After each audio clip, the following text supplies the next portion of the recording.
Hello student, स्वागत है आप सभी का सिनॉप्सिस आईएएस में। मैं डॉक्टर मोहम्मद जिया। हमारे मध्यकालीन भारत के इतिहास की श्रृंखला जारी है और ये उसका 14वां वीडियो। अब तक हमने देखा कि अकबर का शासन क्या था, किस प्रकार अकबर की प्रशासनिक व्यवस्था थी और किस तरह से उनकी धार्मिक नीति, उनकी राजपूत नीति के बारे में देखा। अब हम अकबर से आगे बढ़ते हैं। अब हम बात करते हैं जहांगीर की, जिनका असल नाम नूरुद्दीन बेग मोहम्मद खान सलीम था।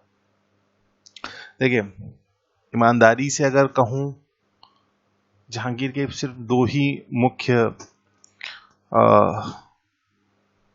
कहना चाहिए कि उनका जो आपको याद रखना है, और वो ये पहला कि वो अकबर का पुत्र था, दूसरा उसने अंग्रेजों को इजाजत दी थी। इसके अलावा जहांगीर ने कुछ भी नहीं किया। उसकी उसकी उसकी उसकी वजह थी कि जहांगीर के बारे में जो मुख्य चीजें हैं, जैसे उनका जन्म जो है 31 अगस्त 1569 को फतेहपुर सीकरी में हुआ। अकबर और उनकी पत्नी मरियम उज़ ज़मानी के पुत्र थे। उनकी माँ एक हिंदू राजपूत थी, जिनका मूल नाम निश्चित रूप से कहीं नहीं मिलता इतिहास में। उनका शासनकाल 1605 से 1627 तक, उनकी मृत्यु तक रहा।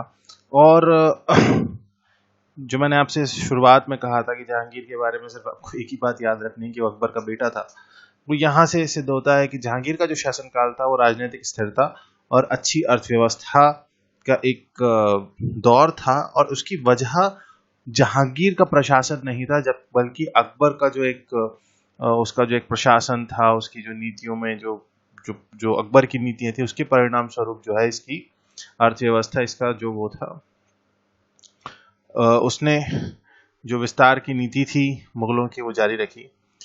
दूसरी जो बात मैंने आपसे कही कि वो अंग्रेज़ों की जो शुरुआत होती है, ईस्ट इंडिया कंपनी जो है वो भारत आती है, और किस प्रकार से जो है वो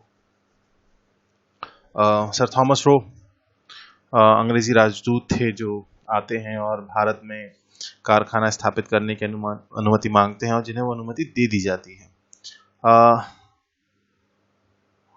अंग्रेज़ों के साथ जो है पुर्तगालियों के साथ उनकी झड़प भी हुई 1613 में। सूरत के तट पे मुगल जहाज को जब्त कर लिया गया था। तो सिर्फ ये दो बातें जो हैं वो जहांगीर के बारे में आपको ध्यान रखनी है। इसके अलावा कोई ऐसा बड़ा सवाल नहीं आता। उसकी मृत्यु कश्मीर में हुई, और जो है वो अपने स्वास्थ्य लाभ के लिए जो है वो वहां गए थे, और तब वो 58 वर्ष के थे। उनके बाद उनका पुत्र जो खुर्रम है वो उत्तराधिकारी बनता है। हालांकि शाहजहां जिसकी हम बात कर रहे हैं, खुर्रम नाम था, और जो अपना प्रशासनिक कह लीजिए या जो बादशाहों वाला नाम वो उन्होंने शाहजहां रखा। ये वो दौर था जो आप कह सकते हैं कि शाहजहां का जो दौर था 1627 से 1658 तक, वो मुगल वास्तुकला का स्वर्णिम दौर था।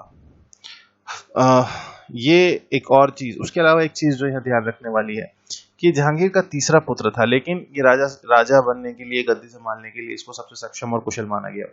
जहांगीर की मृत्यु के बाद इसने अपने प्रतिद्वंदियों को गद्दी से उखाड़ फेंका और विजयी होकर उठा। 14 फरवरी 1628 को उसकी ताजपोशी होती है, और उसके बाद उसने अपनी भाई शहरयार की कोई हत्या की, कई और दूसरों को कैद किया और अपनी शक्ति को मजबूत किया। और ये जो अब यहाँ से जो शुरू होगा वो मुगल साम्राज्य के पतन की एक मुख्य वजह बनेगा, जो कि था कि वहां पे जो ज्येष्ठ अधिकार का जो नियम है उसका पालन नहीं करते थे मुगल। मतलब बड़ा पुत्र पिता के बाद उत्तराधिकारी बनेगा, ये इस नियम का पालन मुगलों ने कभी नहीं किया, और मुगल दरबारों में हमेशा भाइयों के बीच सत्ता के लिए लड़ाई होती रही। शुरुआत में नहीं दिखेगी, लेकिन शाहजहां से जो है, ये शाहजहां ने अपने भाई शहरयार का कत्ल किया।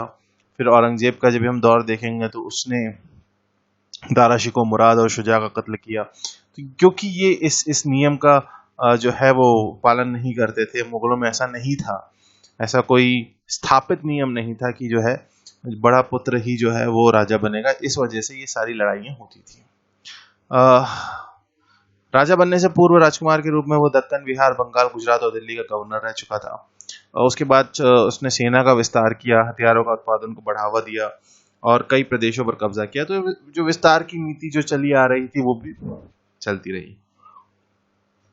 उसकी जो सबसे पसंदीदा बेगम थी अर्जुमंद बानो बेगम, जिन्हें मुमताज महल के नाम से भी जाना जाता था, क्योंकि कई विवाह किए जाते थे उस दौर में।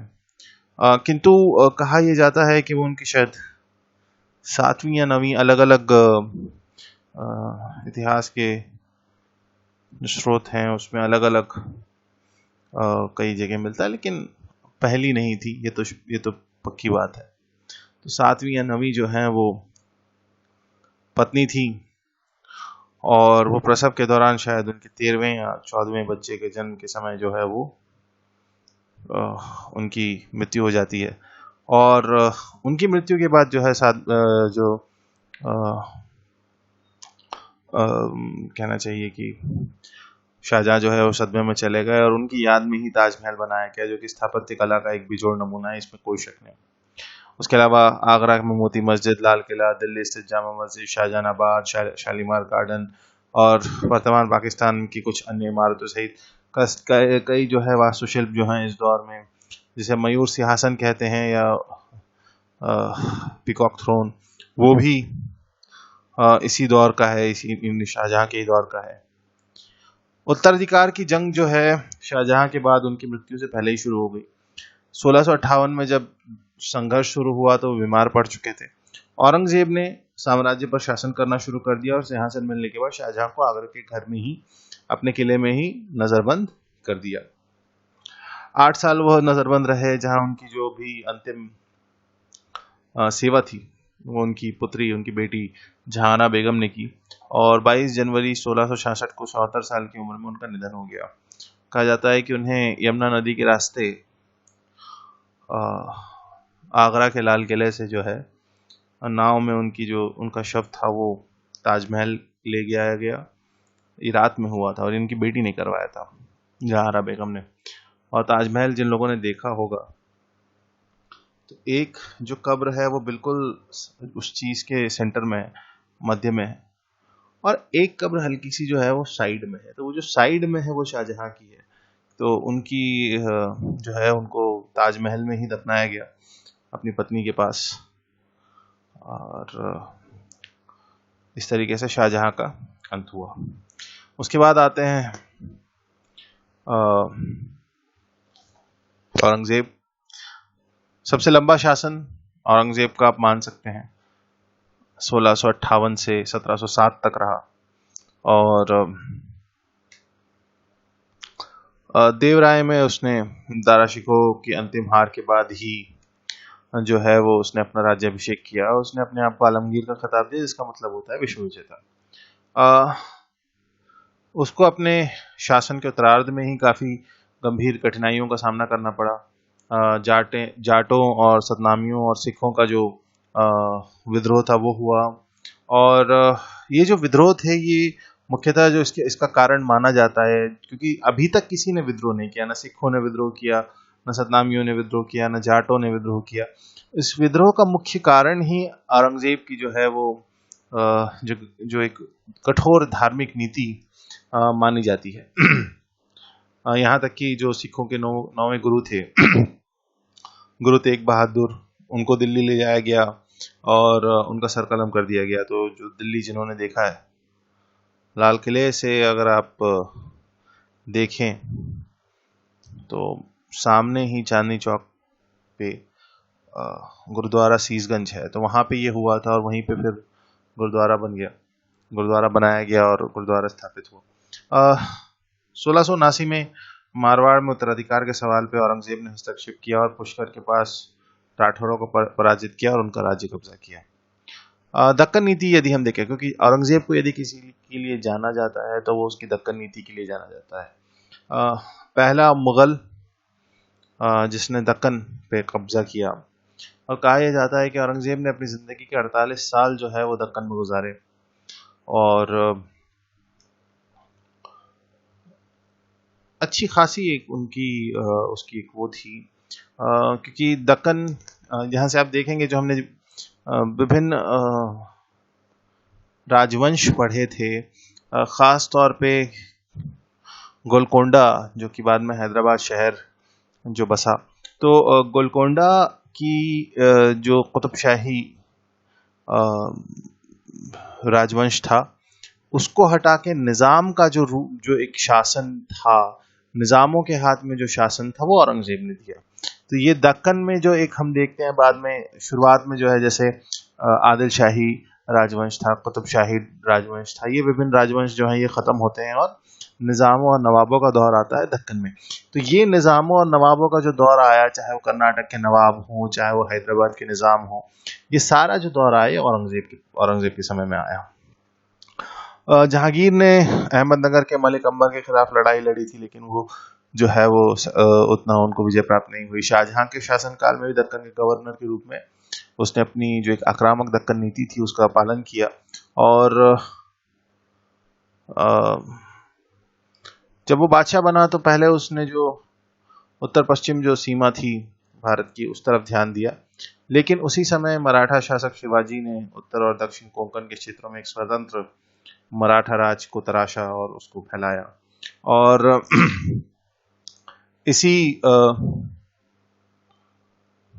जो है मराठाओं के फैलाव को रोकने के लिए औरंगजेब ने बीजापुर और गोलकोंडा पर आक्रमण किया। जैसे मैंने आपको भी बताया कि सिकंदर शाही जो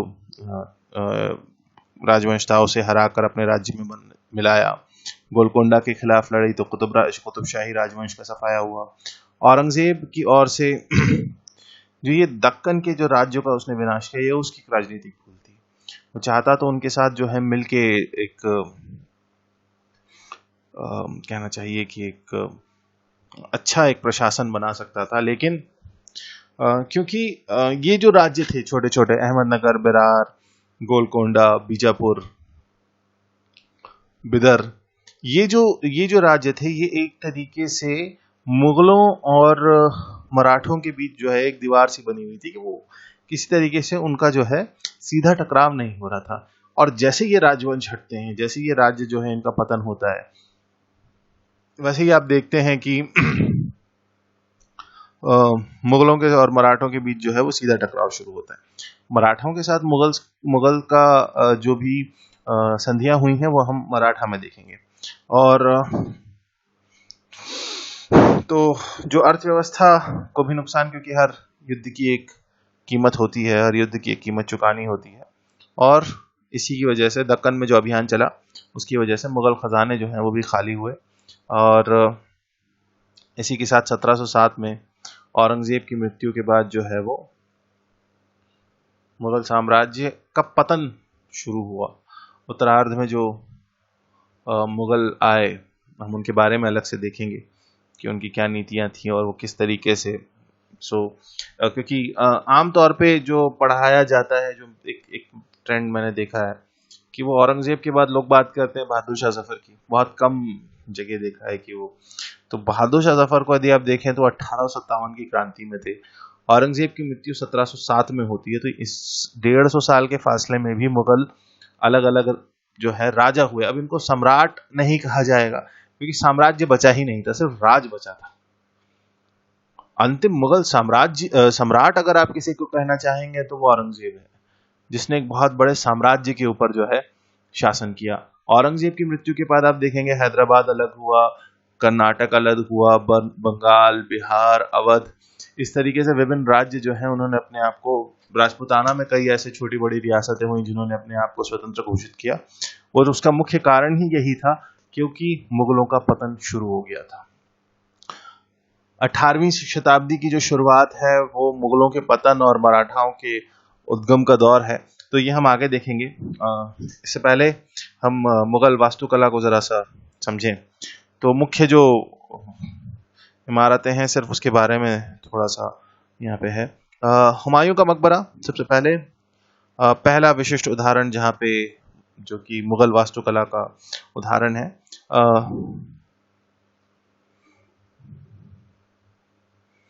इसको जो है हुमायूं की बीवी हमीदा बानो बेगम ने बनवाया था। लाहौर में शाहदरा में जहांगीर के मकबरे के लिए प्रतिरूप प्रदान किया, और इसी को, इस हुमायूं के मकबरे को ताजमहल का अग्रदूत माना जाता है कि हाँ, इसी के वास्तुकला के डिज़ाइन के ऊपर ही ताजमहल बना। आगरा का किला ये लाल बलुआ पत्थर से बना हुआ है, यमुना नदी किनारे है, और 1565 में बनना शुरू हुआ और 1574 तक पूरा हुआ। अकबर क्योंकि शेख सलीम चिश्ती के जो है वो मुरीद थे, और उसमें उन्होंने जो है शेख सलीम चिश्ती के उसमें ही उन्होंने फतेहपुर सीकरी शहर की स्थापना की, और उन्हीं की ये था कि जो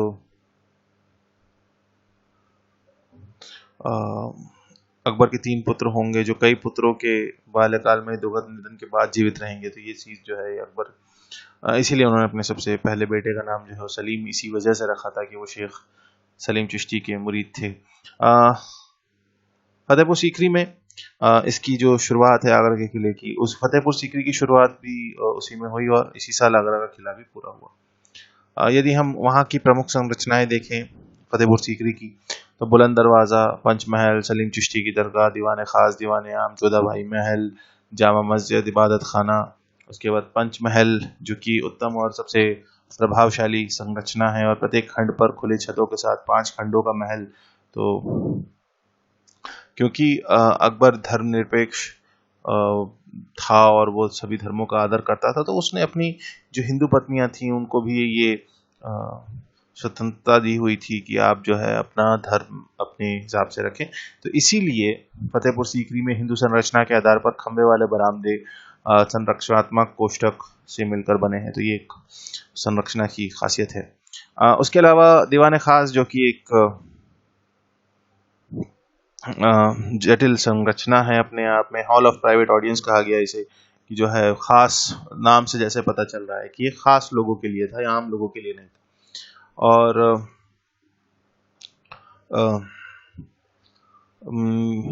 इसका यदि संरचना देखें तो एक चौकोर कक्ष जिसमें प्रत्येक तरफ 3 उद्घाटन द्वार होते हैं, और केंद्र में एक शानदार नक्काशीदार स्तंभ है जो इस तरीके से शानदार फूलों के आकार के केंद्र का समर्थन करता है। तो इस दीवार पर जो है छिद्रित खिड़कियां हैं, तो एक खास जो है एक वो दिया गया। जहांगीर के दौर की बात करें तो जो शालीमार बाग है डल झील के किनारे श्रीनगर में, वो जहांगीर के वक्त का है। अकबर का मकबरा आगरा के पास सिकंदरा में जो बनाया गया वो भी जहांगीर का है। जहांगीर का मकबरा लाहौर के निकट शाहदरा में है, जो उनकी पत्नी नूर महल द्वारा बनवाया गया, तो ये वहाँ है। लाल किला 1638 में शाहजहां ने अपनी राजधानी जो है वो आगरा से दिल्ली स्थानांतरित की। ये आपको ध्यान रखना, ये एक महत्वपूर्ण बिंदु है। और शाहजहानाबाद की नींव रखी, जो पुरानी दिल्ली का 7वां शहर। दिल्ली जो है वो 7 शहरों, मतलब कहा जाता है दिल्ली 7 बार उजाड़ी गई और 7 बार बसाई गई। तो आखिर बार जो बसाई गई वो शाहजहानाबाद जो शाहजहां ने बसाई। तो जो 7 शहर हैं दिल्ली के, लालकोट, महरौली, सिरी, तुगलकाबाद, फिरोजाबाद, दीनपना और अंत में शाहजहानाबाद, तो इस तरीके से जो है दिल्ली बसी। लाल किला को यदि आप देखें तो आज भी हमारे स्वतंत्रता दिवस पर जो है वो वहीं से झंडारोहण जो होता है, और इसका जो निर्माण है वो 1639 में शुरू हुआ और 9 वर्षों में लगे इस किले को बनाने में। एक अष्टकोण है अनियमित सा, जिसकी दीवारें, दरवाजे और लाल बलुआ पत्थर में, और कुछ जगह संगमरमर का उपयोग है। इसमें दीवान आम शामिल है, जिसमें कि आप देखते हैं कि कुछ चित्रों को दिखाते हुए कई खूबसूरत पैनलों के साथ संगमरमर के जो है वो उसको अलंकृत किया गया है। तो संगमरमर का भी काम है, लाल बलुआ पत्थर का भी काम है दिल्ली के लाल किले में। तो ताजमहल के बारे में मुझे लगा बताना। एक मत बस ताजमहल में एक चीज़ याद रखिएगा कि ताजमहल के जो आर्किटेक्ट थे, जो उसके वास्तुशिल्पकार थे, वो उस्ताद अहमद लाहौरी थे। और ताजमहल के बारे में तो हम जितनी बात कर लें उतनी कम है, लेकिन क्योंकि कॉमन सी चीज़ है, तो यूपीएससी ज़रा सा इंटरेस्टेड इसमें है नहीं। फिर भी आपको मुख्य चीज़ें जो है वो इसमें बता दी गई। तो ये यहाँ जो है मुग़ल वास्तुकला के साथ हम रुकेंगे और हम आगे देखेंगे कि क्या जो आगे की चीज़ें हैं मध्यकालीन भारत में। अभी हमारा सूफीवाद और भक्तिवाद बचा हुआ है और उसके अलावा मराठा बचा हुआ है। तो मुख्य जो है वो यही हैं। और उसके एक और चीज़ जो बची है वो है जो उत्तरार्ध में जो मुग़ल आए वो। तो मिलेंगे अगले वीडियो में, तब तक के लिए अपना ख्याल रखिएगा। Stay safe, stay healthy. Thank you so much.